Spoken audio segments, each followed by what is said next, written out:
अस्सलामुअलैकुम। Sports roundup के साथ मैं हूं आपका मेज़बान दानियाल सुहेल। स्पोर्ट्स राउंडअप का बाकायदा आगाज़ करते हैं वेस्ट इंडीज़ के दौरे पाकिस्तान से। जैसा कि आप जानते हैं कि नजम सेठी ने ऐलान किया था कि वेस्ट इंडीज़ नवंबर में पाकिस्तान का दौरा करेगी, लेकिन मामला घिटाई में पड़ गया है। वेस्ट इंडीज़ चाह रही है कि वो पाकिस्तान खेलने आए, उसे पैसे दिए जाएं, वेस्ट इंडीज़ की तरफ से डिमांड की जा रही है, जबकि पीसीबी चाह रहा है कि 11 से 20 नवंबर के दरमियान इस टूर्नामेंट को करवाया जाए। अभी तक इस सीरीज़ के हवाले से कोई भी तस्दीक नहीं की जा रही। अगर हम बात करें वेस्ट इंडीज़ के हवाले से तो उसने 25 नवंबर को न्यूजीलैंड में भी दौरे के लिए जाना है, उनकी सीरीज़ वहाँ शेड्यूल है। नजम सेठी को चाहिए था कि जब तक तस्दीक ना हो जाए अच्छी तरह से, उस टाइम तक इस चीज़ का ऐलान नहीं करना चाहिए था। अब देखते हैं कि इस दौरे का नतीजा क्या निकलता है। बात करते हैं कौमी टीम के हेड कोच मिकी आर्थर। उनका कहना है कि पाकिस्तान क्रिकेट बोर्ड की कोचिंग से मोहब्बत हो गई है। लाहौर में मीडिया से बातचीत करते हुए मिकी आर्थर का कहना था कि ऑस्ट्रेलिया के बाद पाकिस्तानी टीम के साथ काम करने का तजर्बा अच्छा रहा है और मुझे टीम की बेहतरी के लिए हर काम की इजाज़त है। मिकी आर्थर का कहना था कि अबू धाबी टेस्ट ना जीतना मायूस कुन था, लेकिन हम टेस्ट टीम बना रहे हैं। उनका कहना था कि मिसबाह उल हक और यूनुस खान के जाने के बाद बहुत कुछ खोना पड़ रहा है। मिकी आर्थर टीम की कारकर्दगी से बहुत खुश हैं। अगर हम बात करें ओडीआई के हवाले से तो ओडीआई में पाकिस्तानी टीम ने क्लीन स्वीप किया है और इसी तरह टी20 मैचेस में भी क्लीन स्वीप किया है, लेकिन टेस्ट में कारकर्दगी बेहतर नहीं रही। लेकिन यूनुस खान और मिसबाह के बाद टीम को नुकसान तो हुआ है। उम्मीद करते हैं कि वो जो गैप है वो जल्द से जल्द फिल हो जाए। टेस्ट मैच के हवाले से ही अगर हम बात करें तो श्रीलंकन क्रिकेट बोर्ड के टेस्ट कैप्टन दिनेश चंदीमल ने भी पाकिस्तान के खिलाफ टेस्ट सीरीज में फतह का क्रेडिट एक जादूगरनी को दे दिया। गुफ्तगू करते हुए श्रीलंकन कप्तान ने कहा उन्हें मुत्तहिदा अरब अमारात में 2 मैचों की टेस्ट सीरीज के कबल एक जादूगरनी ने खसूसी आशीर्वाद दिया था। कोलंबो वापसी पर उन्होंने कहा कि मैं किसी भी आशीर्वाद को हमेशा खुश आमदीद कहता हूँ, चाहे वो किसी जादूगरनी का हो या पादरी की तरफ से। आपके पास टैलेंट हो सकता है, लेकिन आप इस आशीर्वाद से आगे कुछ नहीं बढ़ सकते। दिनेश कुमार का बयान ऐसे वक्त सामने आया जब एक ही हफ्ता कबल श्रीलंका के वजीर खेल ने इस बात की तरदीद की थी कि मुश्किलात का शिकार श्रीलंकन टीम को टेस्ट सीरीज से कबल जादूगरनी खिदमात लेने का हुक्म दिया गया।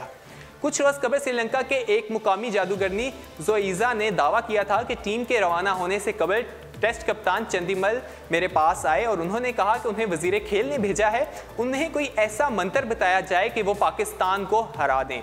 लेकिन इस मामले पे वजीर खेल ने इस मामले की तस्दीक नहीं की। उनका कहना था कि अगर ऐसा होता तो हम वनडे और टी20 मैचेस भी जीतते। लेकिन जादूगरनी के इस बयान की तस्दीक कर दी है चंदीमल ने, जो कप्तान है श्रीलंकन कप्तान। उन्होंने कहा कि वो उनकी एक दोस्त की वालदा थी और वो उनके आशीर्वाद लेना चाहते थे। श्रीलंकन टीम अगरचे टेस्ट सीरीज में 2-0 से कामयाब हुई है, ताहम उसके बाद एक रोज़ा मैच की सीरीज में 5-0 और टी20 में उसे 3-0 से शिकस्त का सामना करना पड़ा है।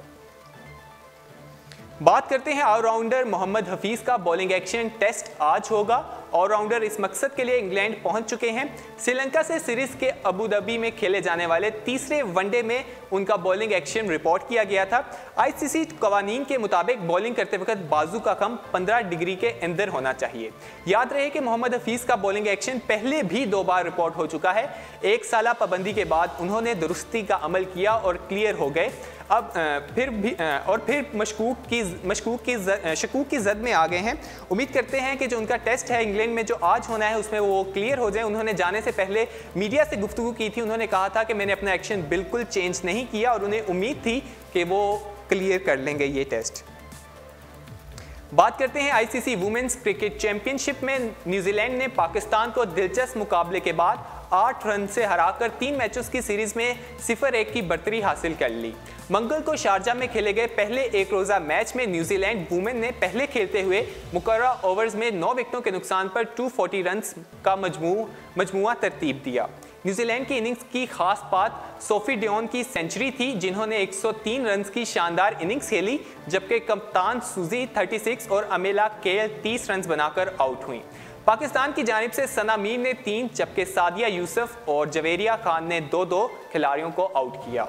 जवाब में पाकिस्तानी वुमेन टीम मतलूबा हदफ हासिल करने में नाकाम रही और पूरी टीम 49 ओवर्स की तीसरी गेंद पर 232 रन बनाकर आउट हो गई। जवेरिया खान और नहीदा खान ने टीम को फतह दिलाने के लिए सरतोड़ कोशिश की, ताहम बरतरतीब 55 और 51 रन की इनिंग्स खेलने वाली दोनों खिलाड़ी इंतहाई कोशिश के बावजूद भी टीम को शिकस्त से ना बचा सकी।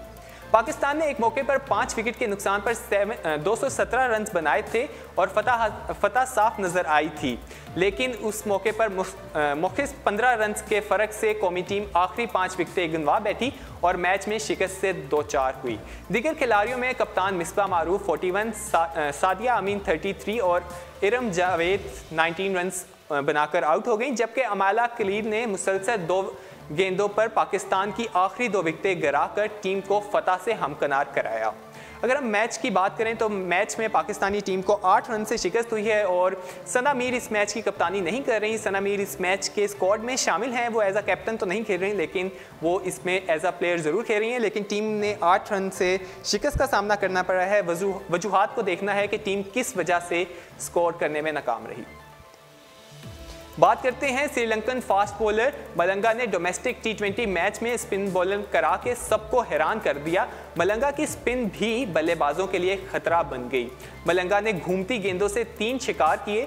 तफसीलात के मुताबिक मलंगा फास्ट बॉलिंग में बैट्समैनों के लिए दर्द सर तो थे ही, अब वो स्पिन में भी बल्लेबाजों का तगनी का नाच नचा रहे हैं।